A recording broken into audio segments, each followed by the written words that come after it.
welcome to Cappuccino with HR. My name is Rudi Bauer, and I am, after nearly 40 years in business, 100% sure that the power and success of companies is heavily related to the passion of the people working for them. With Cappuccino with HR, we created a format at WeAreDevelopers, which is really designed for HR professionals, recruiters, and leaders to meet over a cup of coffee and have often discussions on everything from HR trends and leadership to sourcing of talent acquisition and to the life cycle within companies.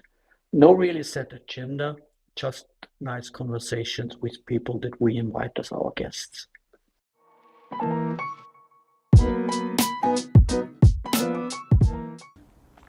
Yeah, good morning and really welcome to our new episode of Cappuccino with HR. And I'm really delighted, really delighted to meet my friend Kobi from Heineken. And thank you very much, Kobi, that you're taking your time and that you're joining us. And thank you very much for hosting us in your wonderful office here in Amsterdam.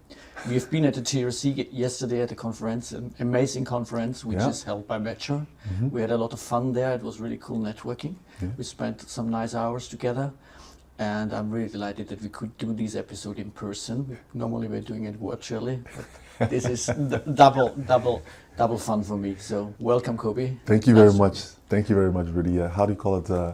Obviously, I appreciate you giving me the time, and I'm very looking forward to our conversation. TRC was great. Yeah. Obviously, this year I got a chance to also be part of WeAreDevelopers, a great conference in Berlin. Yeah. So looking forward to next year. I heard some great things. You're cooking up already something in the background. Yeah. And I'm looking forward to also being there. Yeah, I think there's some really cool plans, and we are really trying to make it even better than it was in 2024. And it was already amazing. So we're talking about, I think, a really hot topic now, and I really love this topic because I think it becomes more and more important. I want to get your thoughts on it. Mm-hmm. We're talking about inclusive leadership. Yeah. So how do you define, I mean, there's a lot of buzzwords out there. Mm-hmm. It's diversity, where everything started. Yeah, the first thing what companies try to be is diverse, then we're now talking about inclusion. How do you probably define it for yourself? Yeah. So for me, inclusion or being an inclusive leader is just making sure that everybody who's part of your team, who's part of your organization can be heard, can be seen, and that you include them in everything that you do. Mm-hmm. I think, if you are able to do that, you also create an environment where different perspective can come to the fruition. And I think it's just generally good. I always say I'm not the smartest one in the room. So if I have, people around me who have different perspective, who can help us do better in our jobs, in our life, then I'm always open to, listen. So for me, that is something that really comes back to me. And no matter what background, that people have. So that's how I define that. Okay. And if you're talking about diversity, if you're talking about inclusion, what do you think is the biggest roadblocker for companies right now? Oh, the biggest roadblockers. I think that companies don't have a strategy or an opinion. Mm-hmm. I think it's very important to have a storyline. What is your narrative as a company? And I believe that every company can have a narrative. There are different directions you can go, but you can start with one and then, work out what is also good for you. So I really believe that every company can do that. What I generally also hear is, it's difficult to start, but then we just say, just start. So I think that could be the biggest blocker. Does it, from your point of view, does it start with talking or does it start with listening? It definitely starts with, I would say, even assessment. Okay. So gauging what temperature, let's look at from an organizational lens. What is the appetite within your company when it comes to the topic? Are your people within your company looking for this? Are they interested in it? Are they expecting you to do something with it? So by listening, then you can also, come up with, your narrative around the topic. And I really believe, one element of also being inclusive is listening, or active listening even to the people to come up with, okay, if this is important to my organization or the people working in it, then this is something that we can maybe do about it. So that's how I'll answer that question. Yeah. I yesterday did a keynote or presentation regarding inclusive leadership, and in my research for preparing the preparation, I was looking at some studies and I found that the biggest hurdle for companies that they mentioned, that it's the biggest hurdle, was really finding out their own biases. So really getting a kind of a clue where they're really biased. Yeah. How do you see that? I mean, that's a good element, and that also comes with that assessment part, right? So it's Yeah, of assessing your own biases and knowing that you have that, because everybody has biases. Even myself, I have biases. But what I do try to do is, how can we, even with our own biases, be as objective as possible, right? And I think that's where, you can have a discussion or educate yourself to be informed, and then knowing that, you can take the right course of action. So I agree with that point, but I translate that to the assessment. Yeah, of course. Yeah, I mean, assessment is a kind of listening and analyzing the results. Of course, see it the same. And then what I also found out in the preparation is that leadership probably. I mean, I always have this kind of distinguishing between managers and leaders. Okay. I personally met a lot of good managers in my life, but probably only a few good leaders. Okay. And for me, the big difference was that I always say managers are defined by putting them in an org chart, and leaders normally elected by the team. Yeah. So how good are European organizations? I mean, it's very difficult to probably get that in average, but how do you see the management structures in organizations in Europe if it comes to that point? Because I think it's a big difference. Yeah, well, I think from a historical point of view, right, as organizations grew, we put in managers in place to be able to manage the work and channel the work.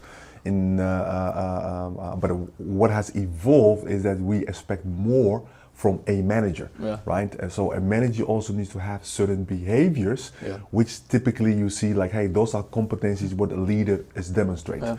And what you indeed see is that some people are elected leaders just based on their behavior, right? Because they are the ones who maybe knows what is really going on in the organization because they have a track factor, they listen to people, try to channel what they hear with managers, so to say, right? So I think that is a good assessment, and I do believe that we've also evolved in an area where a majority of our labor workforce are looking for good leaders, right? So you can have a manager who is responsible for my day-to-day work and how I'm being assessed. But from a leadership perspective, right, when people talk about their own development, what you see is that they gravitate towards leaders what those individuals are doing well, and they want to mimic. For example, if I look at myself, I've been very, very fortunate to have had great leaders, right, who always made an emphasis of, as a leader, I don't get the shine of the recognition of the work that my team does.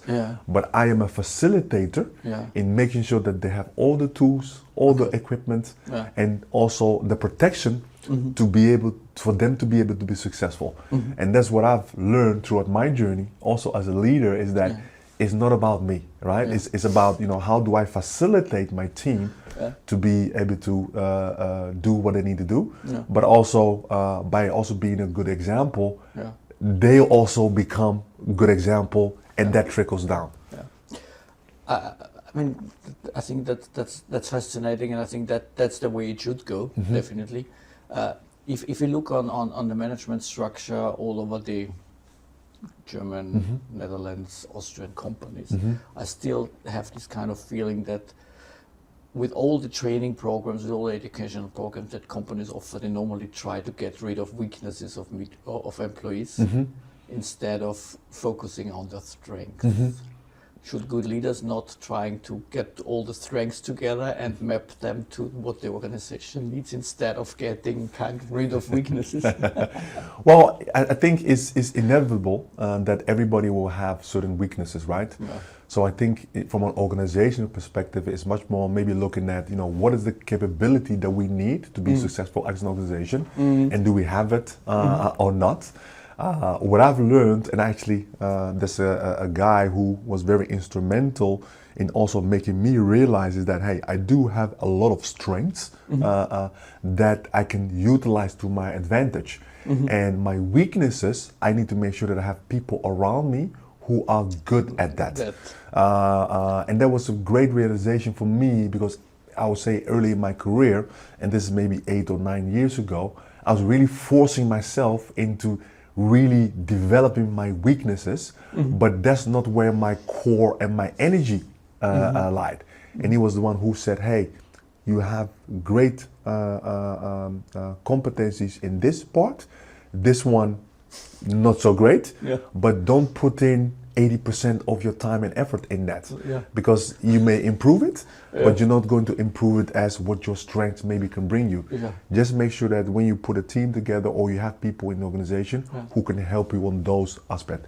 And I think it's also very important to also self-reflect, to understand that you do have that, because not everybody is willing to also admit that they do have certain weaknesses, because that can be seen as a flaw, right? But so I'll answer that question, say, hey, I think yes, utilize your strengths, work on your weaknesses, but don't put in 80% of the effort, because you're going to get marginal gains on that. So, but that means feedback and feedback culture is essential. Yes, I really believe in that. Like I said earlier, I've had some great managers who have said, hey, feedback is a gift. You decide what you do with that. You can keep it or you can throw it away. But if you get same similar gifts from people, it means that it's pretty accurate, right? So then you definitely need to do something with that. You know, if you get a gift once in a while and you don't really recognize that, then you can say, okay, I don't know if that's a true picture, but I also really believe that people who progress are the ones always asking for feedback. What can I do well? For example, in my team, we do something called start, stop, and continue, and we make it a part of our daily thing, so it becomes much more comfortable. How does it work? So you ask different people in the team, say, hey, what do you think I should start, stop, and continue? Right? So things that you should continue, you're doing pretty well. Things that you stop means that it's not working. And things that you start is something that can maybe help you along the way. And that is not something that I came up with, something that I learned from my previous managers as well. And it's a very, very simple icebreaker, so to say, to have it as part of your normal remit. And nobody feels kind of pissed if you do this. No, because you give them context. You say, hey, I value feedback. I would like to grow. I would like to develop. What I've seen in my career, there's people who progress are the ones who know what they're doing well and not doing well. So if you want to also progress in your career, it's definitely good to have that. And you can see, you can start with your family, you can start with your close friends. They know you also better. Sometimes we think, oh, we only do that in a work environment, but you can also ask your friends who know you 15, 20 years, like, hey, you know me for this long time. What do you think I'm doing well? What do you think I should maybe stop? And what do you think I should continue? And you get some valuable insights. My wife tells me something what to stop. And then you have to listen. I carefully do. And another thing which I really which drives me in a way is that I think managers, from my point of view, try to stick to processes, while leaders probably try to experiment. How important do you see this kind of value of experimentation in organizations in days like this? And this is also something that I learned from leaders that I've had. It's very, very important to experiment. Why? Because before the experimentation start, somebody needs to have an argument that they believe in that concept or that they want to try something different. So it shows also vulnerability. To say, hey, I think this is a great idea. What do you think I should do? Or let me try. They will do it, and sometimes they become very successful, or what they tried worked. Sometimes it didn't work, and then you can also learn from that. So I really think that experimenting is a good thing. Sometimes people always say experimenting comes at a cost. Yes, depending on what you are doing, but sometimes it's just having conversations. It's just being part of a meeting. It's just listening to something and getting feedback, or something you can also do in your respective team. It doesn't always have to be a dollar or a euro sign connected to that. Yeah, we discussed that in the preparation. They said, okay, I think revenue is a result of doing things right. Yeah, probably you shouldn't turn it immediately into currencies. Yeah. But if you experiment, and my thesis since many years is that we in Europe are not really good with failure cultures. Okay. So I think we have lousy failure cultures compared to probably guys in US. Okay.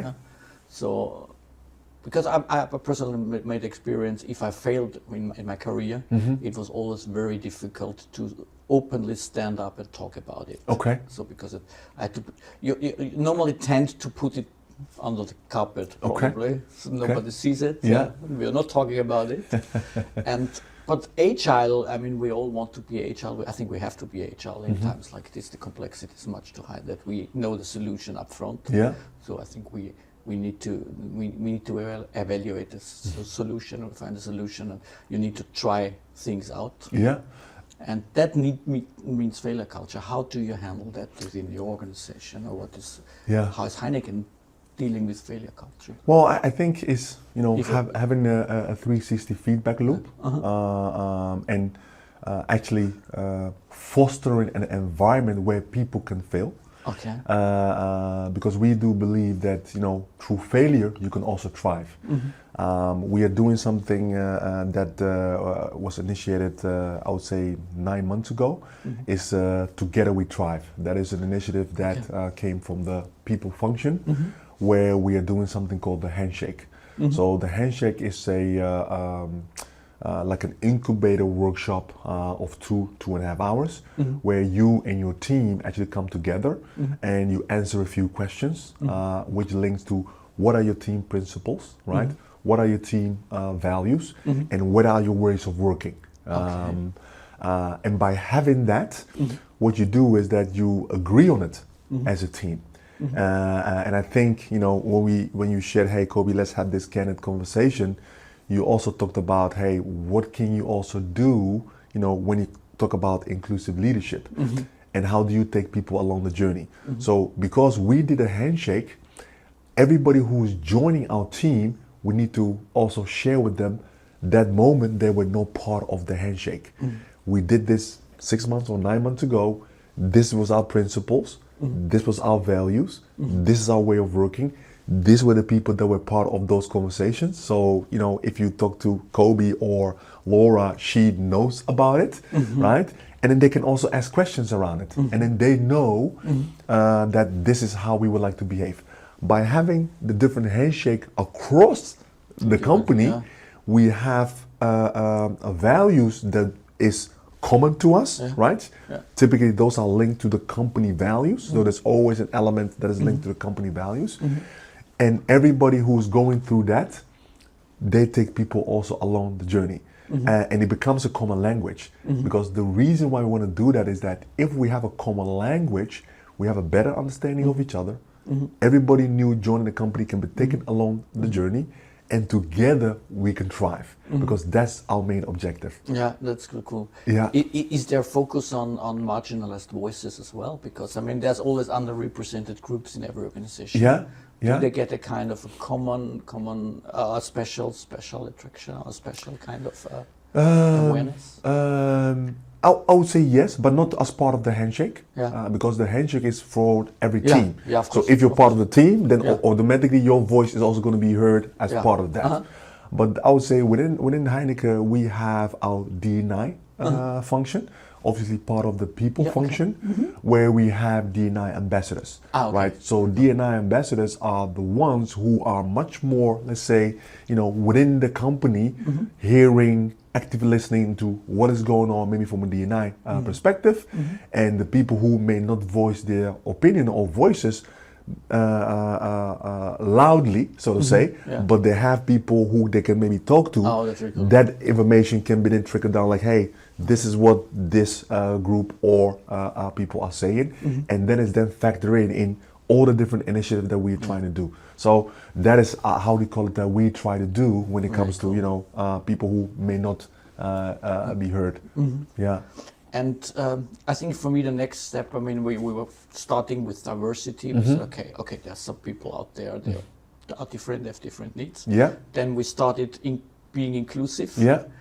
And for me, the probably the final, probably it's not the final stage, but the next stage is belonging. How do you see that? I mean, to come from inclusiveness to belonging. Yeah. Well, for me, belonging is that everybody within the organization plays a role. Yeah. Because it's just making sure that everybody that is in your company feel that they belong. Yeah. And every individual can play a role, right? So when I meet somebody and I see that maybe somebody's a little bit down, and it doesn't matter if I know the individual or not, but as a human, right? Because we talked about it also during the conference, how can we humanize, or how can we rehumanize again? It's just seeing an individual who's part of your organization, who could be a little bit down, and just asking, how are you doing, right? Are you okay?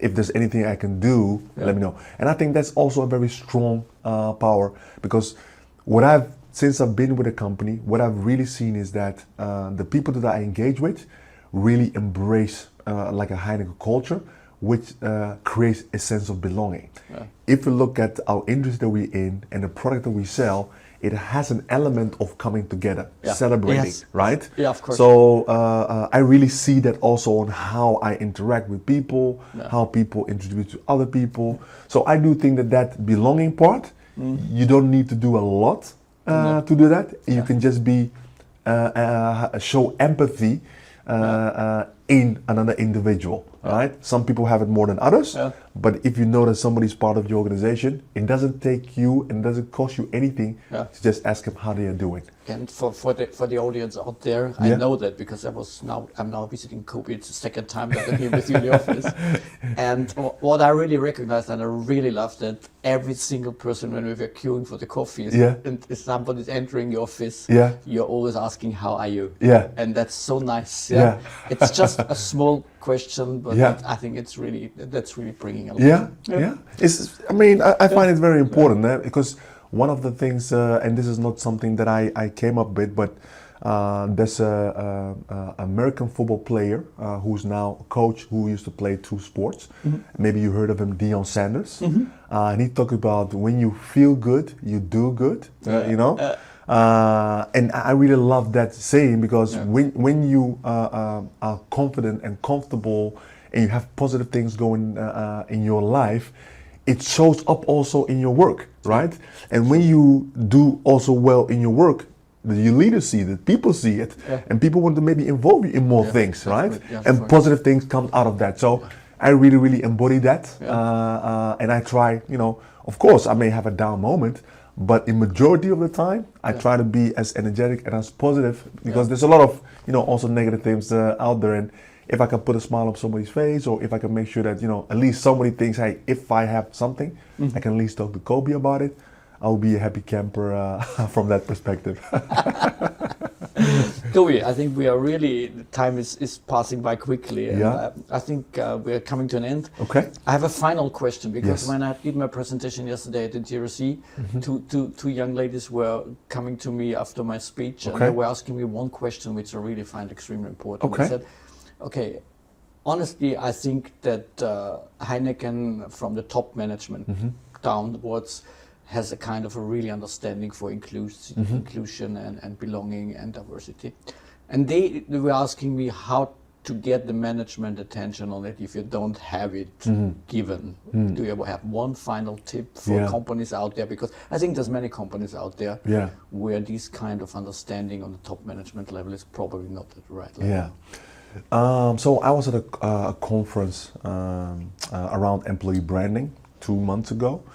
And this is something that I think I can share with everybody. Between now, especially in the Netherlands, so I'm projecting that this will also be part of different European cities coming up.